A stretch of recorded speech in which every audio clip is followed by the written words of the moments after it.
Olympic 2024 TNPKৰ কেন্দ্ৰীয় কমিটিৰ নেতৃত্বত আয়োজন কৰিব বুলি আমি শুনিছোঁ। কেইদিনীয়া হ'ব? কেনেধৰণে প্ৰস্তুতি আৰম্ভ কৰিছে আপোনালোকে? Odana sebe pope menjingkawa missing Olympic ay tupak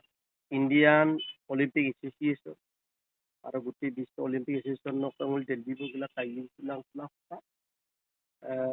missing Olympic jambo hupak missing sports carnival am tapo dokka sebe sari dini ang 28 29 30 আৰু 1 ডিসেম্বৰ 28 29 30 নভেম্বৰ আৰু 1 December ada belo pico pelala se ngulu se missing sports carnival se mitu ada opening ceremony to ngulu ke Lablina Borgohai bronze medalist Olympic no ada ভাৰতবৰ্ষৰ Indian প্ৰথম women gold medalist Olympic lokka PT Usha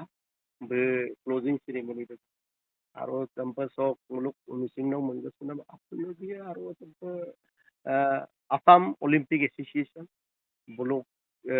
initiate Dr. Ngolo TNPK sports carnival জন্য অনুষ্ঠিত কৰা আৰু চাৰিদিনীয়া পিটুংছ athletics হ'ব volleyball football badminton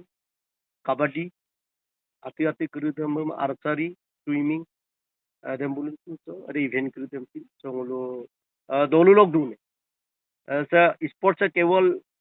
ক্ৰীড়াৰ নহয় এটা প্ৰফেশন হিচাপে গলো দলুলক অম্বাঙিন লাপাই লেদু পেছা টুৰ্নাম লেগা আৰু এটা জাতিক বিশ্ব দৰবাৰত যদি প্ৰতিষ্ঠা কৰিব লগা হয় নিজৰ পৰিচয়টো যদি দাঙি ধৰিব লগা হয় তে স্পৰ্টছৰ জৰিয়তে পাৰে আৰু এটা সম্ভৱ এইকাৰণে দলুলক দুনে অম্বাঙ তেসাৰ দুৰাং কিৰিঙম দুৰবাং কিৰিঙম লালেন নাম লগা পাছে গলো TNPK লগতে মিছিং স্পৰ্টছ কাৰ্নিভেল সম্ভৱ বছৰে কুড়ি তেতাক দিতাক